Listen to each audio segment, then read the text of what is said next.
Allah Subhanahu wa Ta'ala itu merencanakan kehidupan kita, teman-teman.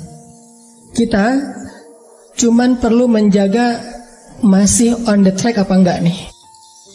Kita cuma perlu ngejaga kita ini masih di garis yang Allah ridhoi atau enggak. Kalau masih di dalam garis yang Allah ridhoi, biarkanlah Allah yang mengarahkan kemana. Pokoknya jangan sampai ngelanggar aja, jangan sampai keluar batas saja. Dan insya Allah jalan itu enggak akan membawa kita kepada kehancuran atau kerugian. Enggak mungkin.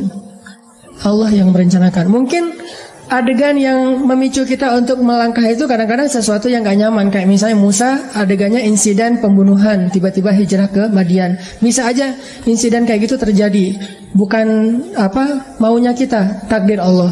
Tapi dibalik semua hal-hal yang kita anggap sekarang musibah, nanti malah kita mensyukurinya. Sekarang kita menganggapnya musibah, someday kita akan menganggapnya sebagai nikmat, rahmah. Kita aja yang belum mengerti. Jadi musibah dengan nikmat itu sebetulnya adalah persepsi kita. Kalau kita memahami kebaikan di dalam musibah, kita akan menyebutnya bukan musibah, itu rahmat. Tapi kalau kita nggak ngerti, kita nyebutnya musibah. Sama kayak misalnya, aduh judul ini ditolak sama dosen pembimbing, sehingga kita harus ganti judul yang baru. Kita anggap itu musibah kan? Padahal justru judul yang kedua, yang kemudian kita jadi lulus dengan sidang nilai cum laude, lewat judul yang kedua itu, itulah yang membuat kita mengerti sesuatu yang kelak akan bermanfaat buat kita. Judul pertama mungkin tentang apa, judul yang kedua sesuatu yang lebih aplikatif, sesuatu yang lebih dibutuhin sama masyarakat. Sehingga gara-gara kita pernah nulis skripsi, tesis, disertasi tentang judul itu, kita jadi expert di bidang itu, sehingga suatu saat kita lebih dibutuhin oleh masyarakat daripada kita tadinya pakai judul yang pertama. Kita tinggal angle berpikir kita yang mana nih? Mau ngelihatnya dari angle hikmah atau mau ngelihatnya dari angle musibah. Musa kecil pas bayi cabut jenggotnya Firaun, itu sebuah insiden. Musa dihanyutkan ke sungai Nil, itu sebuah kejadian yang kayaknya tragis banget. Terus Musa ngebunuh orang, terus Musa kehausan di tengah-tengah padang pasir, ketemu cewek terus ngasih minuman ternaknya tapi nggak dibayar. Semua ini rencana Allah yang kita nggak ngerti sekarang. Tapi someday ketika kita udah ngelihat hasilnya, kita akan mengatakan, Masya Allah, Allah Maha Besar yang mengatur hidup saya sampai menjadi seperti sekarang ini. Makanya saya pernah cerita, mungkin teman-teman ada yang nonton di YouTube. Dulu ketika di Mesir, pulang dari Mesir tuh, saya ikut istri ke Bandung. Istri saya ngajar di Bandung, akhirnya kita ke Bandung. Saya nggak senang waktu itu, belum dapat hidayah ya, nggak senang ngajar di kampus, nggak senang ngajar di pondok pesantren. Tapi karena terpaksa, nggak ada kerjaan, saya ngelamar-lamar gitu ke pondok-pondok pesantren. Semua nolak. Alasannya sama, lebih banyak guru daripada murid. Ya udah deh, gak apa-apa, karena gak ada yang nerima. Saya pikir, kok saya pulang-pulang jauh-jauh dari Kairo tapi gak punya kerjaan ya, kayak malas gitu. Malah ngelamar jadi kuli aja gak diterima.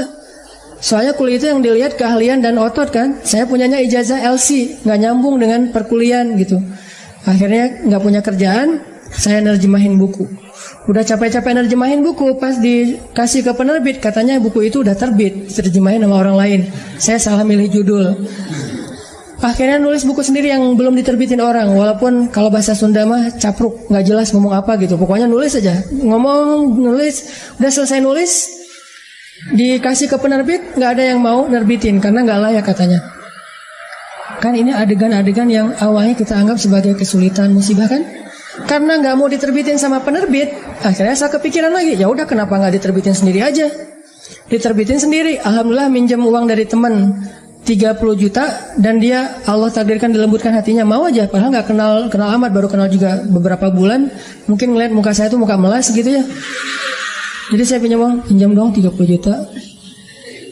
Oh iya, ya udah ambil aja, 30 juta. Dia punya percetakan, sampai sekarang jadi teman baik. Dia yang punya percetakan, udah nggak apa-apa, Ustadz cetak aja, ntar bayarnya waktu terserah Ustadz. Dikasih waktu 6 bulan. Saya cetak, udah gitu terbitin sendiri. Dijual seluruh Indonesia. Caranya kirim pakai bus-bus malam gitu kan. Saya pakai kardus Marlboro ngangkat. Jadi saya penulis, saya kulinya, saya direktur penerbitnya. Pokoknya apa sendiri aja semuanya, ngangkat di jalan raya. Nih, saya mau ngirim buku. Oh, buku siapa? Ada tuh orang yang nulis bagus tulisannya. Kirim ke Sumatera, ke Sulawesi, ke Jawa, udah dikirim, nggak ada yang balik. Terus laporannya nggak jelas, orangnya kemana nggak ngerti karena nggak kenal amat gitu, lewat internet doang, lewat email. Nggak ada laporan. Waktu itu sekitar 3.000 buku, 1.000 yang dikirim keluar kota itu raib aja, nggak ada hasil. 2.000 lagi, ya udah saya jual di Bandung aja kalau kayak gini. Jual di Bandung, pas ada kayak Islamic Book Fair ya, pameran buku Islam. Saya nyewa satu space di stand salah satu penerbit Islam di Bandung. Nggak nyewa stand, nyewa space doang di depan. Saya pakai X banner, terus pakai meja, ngangkut pakai motor sendiri, pakai topi biar nggak ada yang tahu, pakai masker. Taruh, ngerjain sendiri semuanya. Udah beres semuanya, pergi ke belakang, ganti baju yang baju kemeja, pakai dasi gitu, full pen. Udah gitu, pakai rambutnya dirapiin, berdiri di sebelah X banner.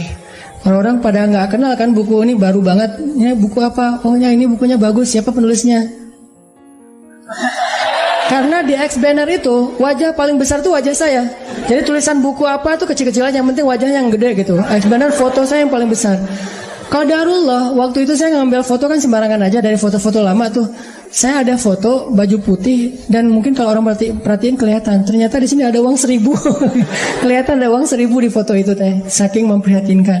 Mulai alhamdulillah 3 bulan bisa membayar hutang di percetakan. Mulai berkembang, bikin bisnis. Waktu itu belum ada pulsa di Alfamart, Indomaret, masih M-Kios gitu. Punya 60 cabang M-Kios di Bandung. Mulai masuk ke jual beli mobil bekas, masuk ke properti. Terus ujung-ujungnya alhamdulillah balik lagi kepada habit, yaitu dunia dakwah. Jadilah sekarang di Pemuda Hijrah, dan saya tinggalkan yang usaha-usaha kayak gitu biar fokus kepada dakwah. Tapi akhirnya saya berpikir, kalau dulu saya mungkin diterima di ngajar di satu tempat, mungkin saya nggak akan pernah ngelakuin hal-hal yang seperti sekarang. Kalau dulu saya diterbitin bukunya oleh orang lain, mungkin saya nggak akan pernah nulis sendiri, dan seterusnya dan seterusnya. Banyak hal yang kita sebut sekarang musibah, besok kita bilang itu sebuah nikmat. Angle-nya doang yang berbeda. Tinggal kita yakin nggak sama Allah Subhanahu Wa Taala. Jadi bisa jadi hari ini ditolak atau hari ini diputusin, suatu saat kita mensyukuri keputusan itu. Alhamdulillah saya diputusin, itu disyukurin. Kenapa? Gara-gara diputusin, akhirnya dia menikah dengan orang yang lebih baik daripada kita. Syukur kan? Namanya cinta sejati. Gimana? Harus syukur. Alhamdulillah dia dapat yang lebih layak daripada saya. Dan saya mah nggak dapat sampai sekarang misalnya. Ya nggak apa-apa. Kayak Julaibib ya. Tunggu aja di masjid. Kan gak enak banget awalnya tuh. Gimana kita menganggap diputusin itu nikmat, apalagi diputusin dengan bahasa kita adik kakak aja ya kan. Berat ya, gak enak kalau kayak gitu teh. Cuman nanti suatu saat kita akan mensyukuri nikmat itu. Kayak banyak orang yang ngerasa kok saya ngeband udah sekian lama tapi gak ada yang masuk ke dapur rekaman, sampai dia bikin kayak semacam sponsor me kan. Dia ngeband, terus bikin arrangement lagu, dia posting di YouTube, diupload di YouTube supaya ada yang sponsor. Ternyata nggak muncul. Anak skate, dia ngetrik, tapi nggak ada yang jadiin dia brand ambassador brand tertentu. Akhirnya dia upload di YouTube, ngetrik kickflip yang model baru apa gitu mungkin, atau no comply gitu, dia nggak ngetrik tapi bisa terbang-terbang. Berharap ada yang sponsor, ternyata belum. Apa yang hari ini kita anggap sesuatu yang kayak kekalahan, satu musibah, satu kesulitan, suatu hari nanti ketika kita paham, kita akan mengatakan itu nikmat. Dengan satu syarat, gimana pun kondisi yang kita alamin sekarang, jangan keluar dari jalur yang Allah ridhoi. Itu aja syaratnya. Makanya kan saya bikin tagline banyak main, banyak manfaat. Saya nggak berani bilang nggak punya dosa, karena itu namanya tazkiyatun, mentazkiyah diri sendiri. La tuzakku anfusakum, janganlah kalian menganggap diri kalian suci. Tapi maksudnya sedikit dosa ini tinggalkan dosa. Kenapa? Karena kalau kita udah ngelanggar, gimana pun kita sekarang lagi dapat nikmat banyak, terus kita melakukan dosa yang Allah gak suka, nikmat itu bisa berubah musibah. Sebaliknya, ada musibah, kita masih on the track, musibah itu bisa berubah menjadi nikmat. Syarat yang Allah minta dari kita cuma satu itu, jangan melanggar, jangan bikin dosa, jangan ngecewain Allah Subhanahu wa Ta'ala. Itu doang. Udah gitu bertahan aja, Allah kasih kejutan-kejutan yang sangat banyak dalam hidup kita. Saya punya teman orang Padang. Dia ikut tes akademi kepolisian. Dari sekian banyak yang ikut tes, 50 orang yang keterima, dia salah satunya. Terus karantina 50 orang ini. Tes ujian yang kedua, dari 50 orang ini cuman dia sendiri yang gagal. 49 orang tuh lulus tes kedua. Akhirnya dia pulang ke kampungnya dalam keadaan malu. Karena udah malu banget, dia hijrah ke Jakarta. Awalnya ke Bandung terus ke Jakarta.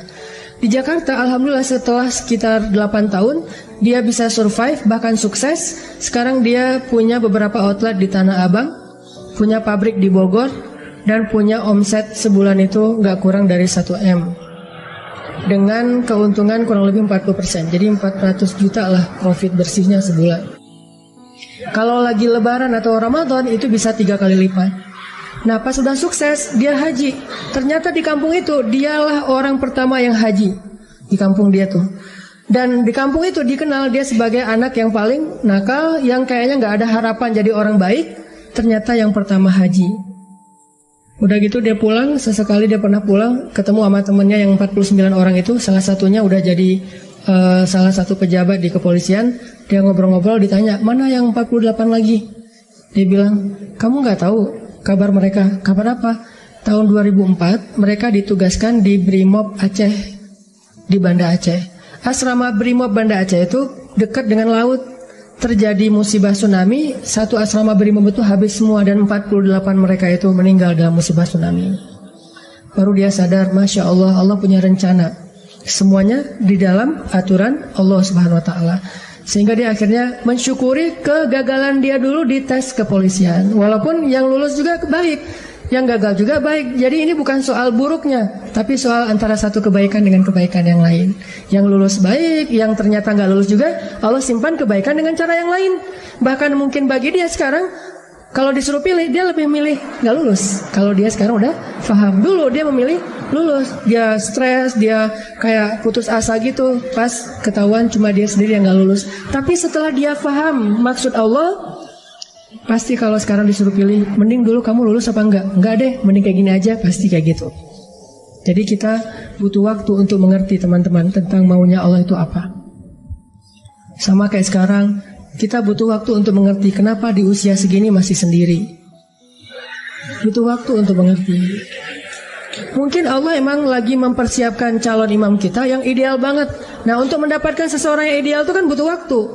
Kalau yang apa adanya kan, yang apa diobral gitu kan gampang. Tapi ini karena terlalu istimewa, kayak permata, mutiara, itu benar-benar dibentuk saking istimewanya, butuh waktu yang lama. Sama kayak kita beli kendaraan. Kalau yang warnanya pasaran kan langsung ready stock ya. Tapi kalau yang warnanya paling unik sendiri kan inden kan. Sampai mau beli satu kendaraan aja indennya bisa 2 bulan. Kenapa? Warna ini jarang Pak, istimewa, sehingga harus inden. Kalau yang ready stock banyak tuh warna standar aja. Begitu juga dengan jodoh. Ada jodoh ready stock, ada jodoh inden. Nah yang inden ini biasanya istimewa. Itu salah satu hikmahnya. Siapa tahu emang dia inden karena lagi mengkhatamkan Al-Quran. Dia berazam, ya Allah saya gak pengen nikah dulu sebelum khatam juz 30. Gak harus 30 juz kan. Sebelum khatam juz 30. Berapa lama? 15 tahun. Nah mungkin dia pengen hafal juz 30 juz, mungkin dia pengen hafal 100 hadis, mungkin dia pengen mapan dulu supaya bisa benar-benar membahagiakan dan menafkahi keluarga besar, bukan cuma istrinya tapi juga mertua dan segala macam. Kita emang akan dikasih oleh Allah pasangan yang istimewa, makanya inden. Sehingga kita bersabar, mudah-mudahan ada kebaikan. La'allahu khair wa ma indallahi khair. Mudah-mudahan di sini ada kebaikan, apa yang ada di sisi Allah lebih baik. Terus berhusnuzon. Ketemu-ketemu, ternyata emang benar, wajar kalau kita inden, istimewa banget. Akhlaknya itu luar biasa. Itu yang dialami oleh Khadijah. Nikah, meninggal. Nikah lagi, meninggal lagi suaminya. Kenapa meninggal? Karena Allah lagi mempersiapkan seseorang yang mungkin pas suaminya meninggal, Nabi Muhammad masih kecil. Tapi Khadijah disuruh punya keluarga dulu biar ada yang ngedampingin dia terjauh dari fitnah. Cuman gak boleh lama-lama, harus pergi karena mau digantiin oleh orang yang lebih istimewa, yaitu Muhammad SAW. Mungkin bagi Khadijah ketika suami pertamanya meninggal itu musibah, nikah lagi. Suami kedua meninggal, lebih musibah lagi. Udah gitu sendiri sekian lama baru ketemu dengan orang yang paling istimewa. Gak ada manusia yang lebih istimewa daripada suaminya Khadijah, yaitu Rasulullah SAW. Allah punya rencana. Awalnya Khadijah menangis, yang kedua Khadijah menangis, tetapi setelah dia faham rahasia yang ketiga, mungkin dia akan mengatakan bahwa inilah yang terbaik untuk saya. Kalau saya tahu ini dari dulu, maka saya akan tahu bahwa Allah itu maha baik kepada saya. Ini artinya Allah punya rencana. Kurang baik apa suami kayak Rasulullah? Nih, mungkin kita yang berada di sebelah kanan ini lagi disiapin sama Allah untuk belajar akhlak dari Rasul, supaya nanti kalau ketemu yang di sebelah satu lagi, insya Allah kita benar-benar bisa membahagiakan dia seperti Rasul membahagiakan Khadijah atau Aisyah.